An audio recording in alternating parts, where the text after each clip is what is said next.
Selamat datang di Alur Donghua. Kali ini Mimin akan cerita novel The Crown, Emperor of Eternity. Sebelum mendengarkan, jangan lupa subscribe, like, komen, dan share ya, biar Mimin tambah semangat. Selamat mendengarkan. Melanjutkan episode sebelumnya, Sekte Tianhu, kekuatan paling kuat di benua Tianhu, berkantor pusat di kota Tianhu. Selama ratusan terakhir, banyak kekuatan yang tak terhitung jumlahnya telah mencoba menantang dominasi Sekte Tianhu. Tetapi pada akhirnya, semua kekuatan ini menghilang di benua Tianhu, dan bahkan sekte tersebut diratakan dengan tanah. Dikatakan bahwa selama periode ini, bahkan praktisi kuat di ranah puncak Zotian pun jatuh. Ini menunjukkan betapa menakutkannya Sekte Tianhu. Sekarang, kita dalam masalah. Wajah Cukuang yang terlihat sangat jelek. Hampir sulit untuk mengambil Liu Fei dari Sekte Tianhu dengan kekuatannya saat ini. Ikutlah denganku, dia melirik Kiling, lalu berbalik ke keluar kota. Melihat hal tersebut, Kiling segera mengikutinya. Pria parobaya itu menyeka keringat dingin di dahinya, dengan rasa takut yang masih ada di wajahnya. Tekanan tadi terlalu menakutkan. Dari mana asal pria itu? Di usia yang begitu muda kultivasinya sangat menakutkan. Di luar kota, apa perintah Anda, Tuan Muda? Kiling menatap sosok muda di depannya, menundukkan kepalanya dan berkata dengan hati-hati. Cukuang Seng menatap dengan mata acuh tak acuh dan tidak berkata apa-apa. Dan rasa penindasan yang tidak dapat dijelaskan memenuhi udara. Tubuh halus Kiling segera bergetar, dan ekspresi ketakutan perlahan muncul di wajahnya. Dia berkata dengan suara gemetar, sepertinya Tuan Muda akan membunuhku hari ini. Mendengar ini, wajah Cukuang Seng menjadi tanpa ekspresi. Dia membengkokkan jarinya, dan sebuah pil muncul. Ambil ini, dia berkata dengan dingin. Kiling memandang pil yang tergantung di depannya. Wajahnya yang cantik tidak berubah. Dia juga bisa menebak bahwa pil ini tidak ada gunanya baginya. Kesabaran saya terbatas. Saya harap Anda memilih secepatnya, kata Cukuang Seng dingin. Mendengar ini, tubuh halus Kiling bergetar, dan dia menggertakkan giginya. Dia hanya bisa mengulurkan tangan, lalu mengambil pil itu dan meminumnya. Tuan Muda, bisakah Anda memberitahu saya apa yang dikenakan gadis kecil ini? Dia bertanya dengan rasa takut yang masih tersisa di matanya. Cukuang Seng berkata dengan tenang, "Pel terlarang. Saya harap Pavilion Tianqi dapat melakukan sesuatu untuk saya. Tuan Muda, tolong beritahu saya." Cukuang Seng meliriknya lalu berkata, "Selanjutnya saya akan pergi dari sini dan pergi ke kota Tianhu. Ada suku Biyun di bawah ancaman Gunung Wuseng. Saya berharap suku ini akan aman dan sehat setelah saya pergi. Jika mereka membalas dendam, itu mungkin melibatkan suku Biyun. Terlebih lagi, meskipun penguasa Gunung Wuseng telah jatuh, sisa pasukannya masih dapat dengan mudah memusnahkan suku Biyun. Sehingga aku perlu melakukan beberapa persiapan sebelum pergi." Kiling tertegun sejenak, lalu berkata dengan gembira di wajahnya, "Tuan Muda, apakah Anda bersedia melepaskan saya?" Cukuang Seng berkata dengan tenang, "Hidup dan mati Anda terikat pada suku Biyun. Itu tergantung pada kinerja Anda sendiri di masa depan. Jika saya mendengar kabar buruk tentang suku Biyun, pembatasan yang saya tinggalkan di tubuh Anda, itu akan langsung membunuh Anda." Kiling buru-buru mengangguk dan berkata berulang kali, "Jangan khawatir, Tuan. Pavilion Tianqi kami pasti akan menjaga dan melindungi suku Biyun." Setelah mendengar ini, Cukuang Seng melambaikan lengan bajunya. Dan Li Hoshi serta wakil penguasa Gunung Wuseng yang terjebak olehnya muncul di depan mereka. "Saya juga telah menahan kedua orang ini. Di masa depan, mereka akan mematuhi perintah Anda. dan membantu Anda melawan Sekte Qianli dan sisa-sisa Gunung Wuseng. Chu Guangsheng menuju kedua orang yang tidak sadarkan diri, lalu berkata dengan tenang. Begitu dia selesai berbicara, dia tidak lagi tinggal dan langsung melompat ke kejauhan. Sekarang, dia harus memanfaatkan waktu untuk bergegas menuju kota Tianhu. Keling melihat sosoknya yang pergi dengan ekspresi rumit di wajah cantiknya. Mulai sekarang, dia akan dikendalikan oleh orang lain. Pertama-tama, pindahkan suku Biu ke Pavilion Tianqi untuk menyelamatkan hidupmu sendiri. Setelah beberapa saat, dia menghela nafas dan kembali ke markas Pavilion Tianqi.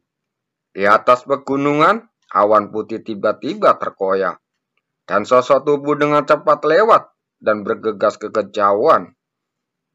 Sepanjang jalan, Chu Guangsheng tidak berani santai sedikit pun. Tidak lama kemudian, dia meninggalkan wilayah daratan selatan dan memasuki wilayah timur benua Tianhu. Setengah bulan kemudian, di depan seharusnya adalah kota hutan belantara besar, Dongjun. Chu Guangsheng mengangkat matanya dan melihat sebuah kota besar yang terdapat di tanah seperti naga raksasa. Ini adalah kota paling makmur di Dongjun, dan banyak orang kuat yang berkumpul di dalamnya. Bahkan mereka yang berada di ranah Zotian pun tidak jarang. Saya harap ada formasi teleportasi luar angkasa di sini, Chu Guangsheng bergumam. Kota Tianhu sangat jauh dari daratan selatan. Bahkan jika dia terbang ke sana dengan kecepatannya saat ini, itu akan memakan waktu hampir setengah tahun. Setelah itu, terdapat banyak bahaya di sepanjang jalan dan akan sulit untuk mencapai selama beberapa tahun dalam keadaan normal. Dengan pemikiran ini, dia keluar, lalu turun dari kota terpencil di kejauhan, kota yang makmur. Chu Guangsheng berjalan di kota yang sepi dan berkata dengan kagum. Dalam perjalanannya, ia mengetahui bahwa banyak orang dari 10 tempat berkumpul di kota terpencil ini.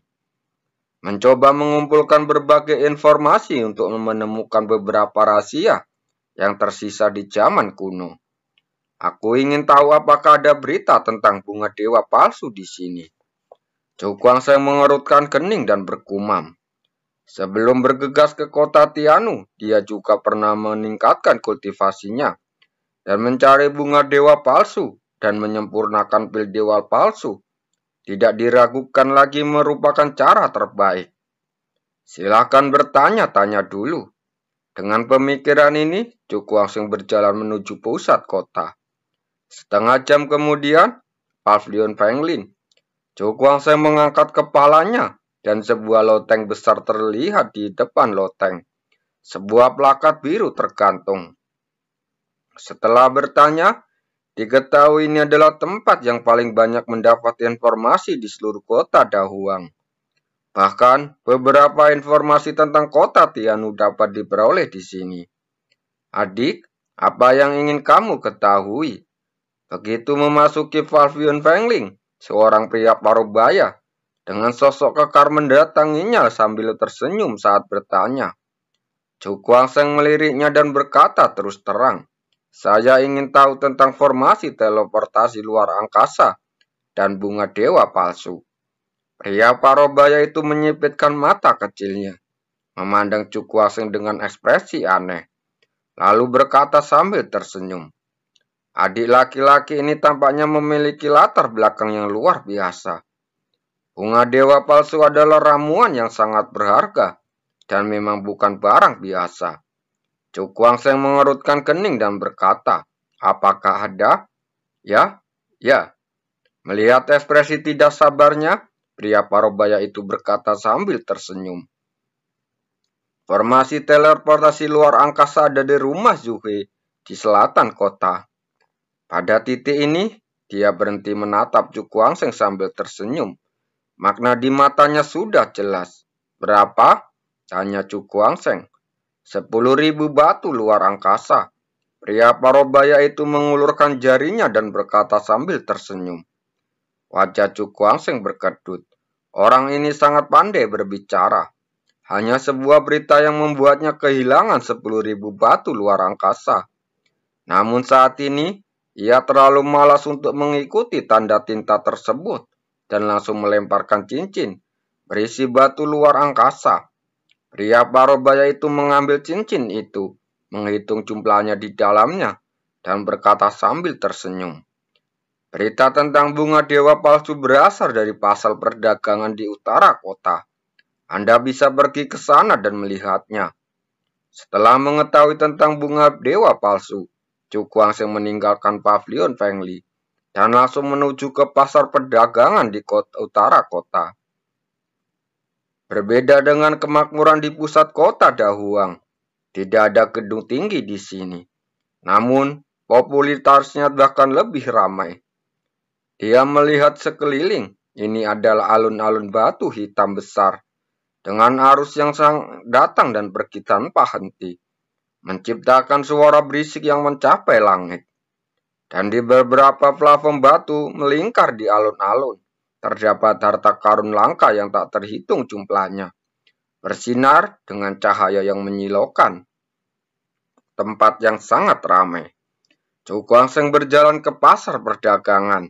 Sebelum melewati beberapa kios, dia menemukan banyak harta yang membuatnya bersemangat. Api roh salju, sesuatu yang langka di dunia, lahir di dasar pegunungan yang tertutup salju. Setelah bertahun-tahun mengalami curah hujan dan kompresi, ia dapat membentuk gugusan kecil. Kelihatannya seperti nyala api, tetapi memiliki kekuatan sangat dingin. Begitu itu menyerang tubuh, bahkan meridian pun akan membeku. Kalsedon sebening batu giok dan memancarkan cahaya berkilauan. Jika Anda bisa mengeluarkan kalsedon di dalamnya, itu akan sangat meningkatkan kultivasi Anda. Pedang 1000 roh terbuat dari 1000 batu roh yang telah ditempa selama beberapa dekade. Tidak hanya sangat tajam, tetapi juga dapat memotong emas dan memecahkan batu. Ia juga dapat berubah menjadi ribuan bentuk, sehingga sulit untuk dilawan. Mata Chu Guangxing tertuju pada harta karun itu. Saat dia lewat, jantungnya berdebar kencang, dan matanya dipenuhi api. Apakah yang ditempatkan di dunia luar? Semuanya adalah harta yang tak ternilai harganya. Namun di pasar perdagangan kota terpencil ini, mereka ditempatkan secara acak seperti benda biasa. Namun meski begitu, mereka tidak berani merebutnya. Belum lagi orang-orang kuat yang mengintai di kota Dahuang. Pemilik toko tersebut tidak mudah untuk dihadapi. Begitu seseorang menjadi serakah, mereka akan diserang oleh badai dahsyat dalam sekejap, dan mereka segera menjadi mayat. Di mana bunga dewa palsu? Chu Guangxing memandang ke seberang kerumunan dan melirik ke tempat lain. Namun setelah mencari, tidak ada yang ditemukan. Bahkan bayangan bunga dewa palsu pun tidak terlihat. Aku hanya bisa menggunakan kekuatan mental untuk mencari, kata Chu Guangxing diam-diam. Alun-alun perdagangan ini terlalu besar. Jika Anda ingin mencari di semua kios, mungkin perlu waktu 1 atau 2 hari. Memikirkan hal ini, dia menutup matanya. Dan seberkas kekuatan spiritual diam-diam menyebar dan menyelimuti alun-alun perdagangan. Tak lama kemudian, mata Chu Guangxing tiba-tiba terbuka. Dan dia melihat ke arah tenggara alun-alun. Di sana, dia merasakan gelombang kegembiraan yang membuatnya bahagia. Benar saja, ada bunga dewa palsu. Chu Guangxing tersenyum bahagia, lalu berjalan dengan cepat. 1 jam kemudian, Chu Guangxing melewati kerumunan orang dan sampai ke tengah alun-alun. Dibandingkan dengan tempat lain, tempat ini tampak agak terpencil dan arus orang jauh lebih sedikit. Dia melihat sekeliling, akhirnya mendarat di kios sebelah kiri. Dibandingkan dengan warung mempesona lainnya, warung ini tidak terlalu mencolok. Hanya ada sedikit harta karun yang dipajang.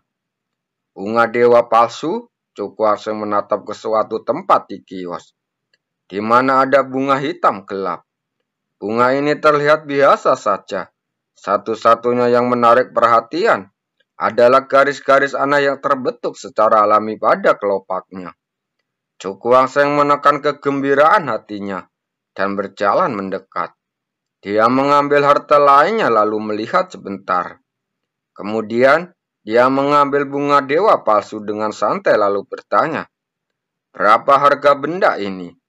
Kemudian wanita terkenal itu sedang duduk di depan warung, seperti pria kurus yang tertidur dengan mata terpejam, dan dia perlahan-lahan membuka matanya.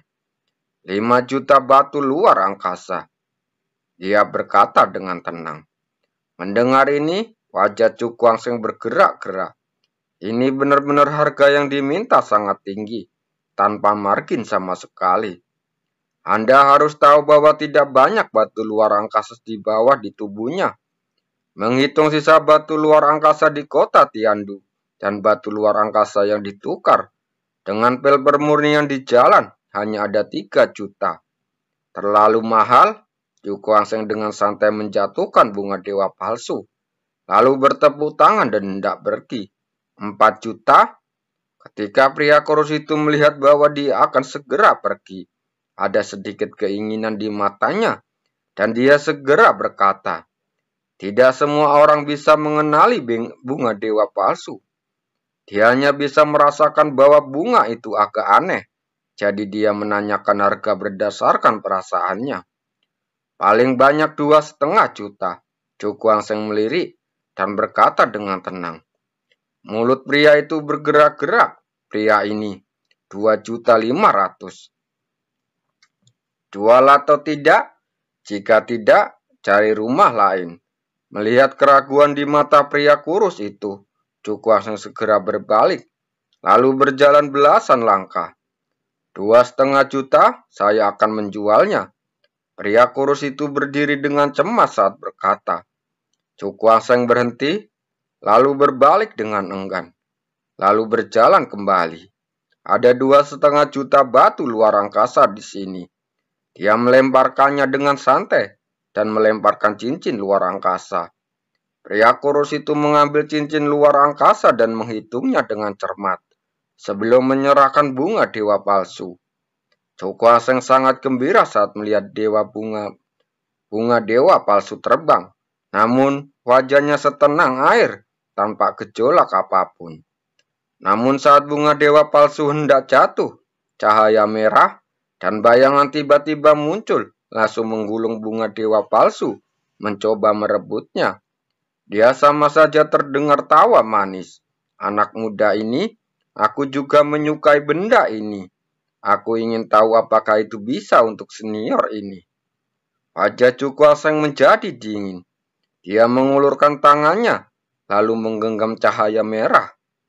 Ketika dia melihat cambuk merah menyala yang panjang, memancarkan suhu tinggi yang mencenangkan. Tidak, dia membuka cambuknya, menyingkirkan bunga dewa palsu, dan menjawabnya dengan santai. Tuan muda, ini tidak bagus. Tawa manis terdengar, dan seorang wanita dengan sosok indah dalam gaun merah menyala, melewati kerumunan dengan sepasang kaki ramping dan lurus. Ekspresi Cukuangseng tetap acuh. Dia menatap wanita di depannya, tetapi hatinya terkejut. Orang ini memiliki aura yang sangat kuat. Meskipun dia tidak sebaik Wu Sheng dan yang lainnya, dia tetap sangat kuat. Wanita itu melangkah maju dan memandang Cukuangseng dari atas ke bawah dengan tatapan aneh di matanya. Kamu bukan dari tanah terlantar? Dia bertanya pelan. Cukuangseng mengangkat kelopak matanya dan berkata dengan acuh tak acuh. Apa hubungannya ini denganmu? Suaranya penuh dengan rasa dingin yang bisa membuat orang menjauh ribuan mil. Dan jelas bahwa dia sangat dendam terhadap perilaku tidak masuk akal wanita itu sebelumnya. Mendengar ini, wanita itu tidak marah. Sebaliknya dia mengulurkan tangan kioknya, menutup mulutnya dan berkata sambil tersenyum manis. Gadis kecil Holier berasal dari sekte Lingho. Mendengar 3 kata ini, Chung Guangsheng langsung terkejut. Dia pernah sangat antusias dengan sekte ini, karena sekte Lingho adalah kekuatan yang sangat kuat di wilayah berapi-api. Dan peringkat domain api masih di atas Qiu, peringkat ke-8 dari 10 tempat. Terima kasih.